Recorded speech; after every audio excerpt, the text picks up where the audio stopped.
We talked about kind of our arm position when we're in mount and why our fingers are on the inside, so if you go to that kind of trap and roll position, it's really difficult to break the posture. Just remember, if our fingers are facing forward, it's much easier for him to break that posture. Now, as well as the trap and roll, what other escapes has he got? Quarter guard. Quarter mount, yeah? So he might start taking his hand down and pushing my knee, okay? So from this position here, this is also another good opportunity to use the thing walk. Okay, so this can be a trigger to start going into the thing walk. So from here, what I tend to do is I go down towards the wrist, clear that first of all, and then I point my hand up and make sure again I'm at the elbow, okay? Because if he takes his arm up towards his ear, that's fine. I'll just follow it, because that's kind of where I want his arm anyway. If he goes to here, and he tries to kind of circle his wrist in, I just drop my elbow. So I kind of block his ability to be able to get rid of that arm, okay, to stop the thing walk from happening. Okay, if we do that, I just then go into the thing walk. So remember what we're saying about the thing walk as well.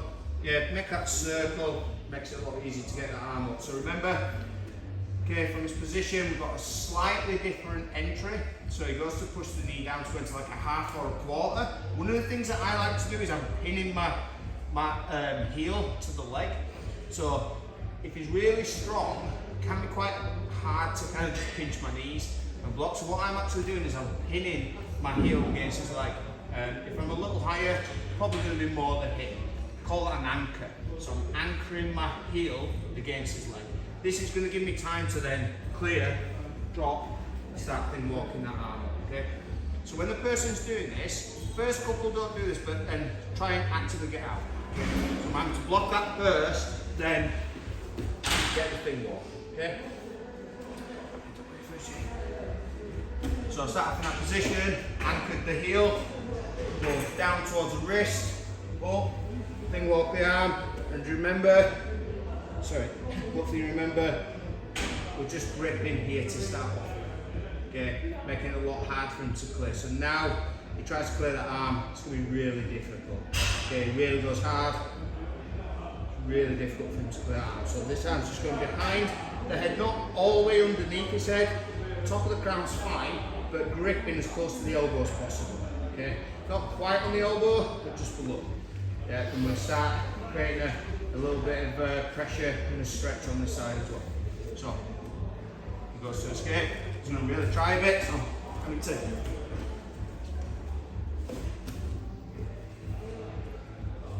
Really careful where your arm is for jiu-jitsu, just because, like someone says, it can be. It doesn't have to be, but it's all about the placement of the arm. So still kind of focusing on the same thing. He goes to that half guard, quarter guard escape. From here, climbing it up into this position, bringing that hand again just below the elbow. That's going to give us a good leverage. And from here, this is where it becomes a crank. If I drop my elbow and do that, because his head's lifting, there's a chance that the referee will think it's a neck crank. It's not. It's all going to be on the lap here. So to kind of prevent that a little bit, what I'm going to do is I'm going to reinforce this a bit, take it over and re-grip again, and then I'm just going to pull the arm. Okay, so you get like a bit of a stretch here. Like Jay's clearly a little more flexible than what I am. I definitely will be tapping at this point. We'll just start working, make it tighter, keep working that hand up a little bit. Again, you've got to be really careful you're not sitting up just there into the first attack, which is it's kind of like a lat stretch all down there. Because someone's really flexible, you know what to tap. So yeah, rather than kind of think, oh well, it's just do this to a 44-year-old me, and you're going to tap me, right? Someone who can do weight contortion stuff, yeah, you might have to switch to something different. Obviously, we looked at pulling the arm across, dropping the body on Tuesday. This is then setting up for the gift wrap position, or setting up for taking back arm bars. So start working through some of those as techniques as well. Okay, I'm not going to go through and kind of teach everything because I want you to have the opportunity to work on the stuff that you want to work on. If you're really struggling with all that kind of stuff, we can always go back to what we did at the very beginning. Yeah, this elbow stays here until we control the wrist. We take the elbow to the opposite side of the ear, create a figure 4 grip. We don't go too hard into the ear, but our elbow drops into the ear, elbow goes down. Keep the flat of the palm, the back of the arm on the mat, and then bring that up into your Americana key lock, okay?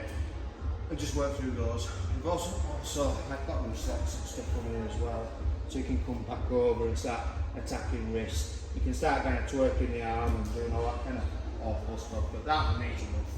Yeah, if you do want to practice a little bit of catch, tell your partner, go a little bit more on the arm, yeah, and then just bringing the neck up to get a bit of neck cramp. Tell your partner if you're going to do that, okay? Don't just start doing it. Alright, lots of different options there, lots of different things to drill, techniques that we've already done, just a different entry. Alright, on 3. 1, 2, 3.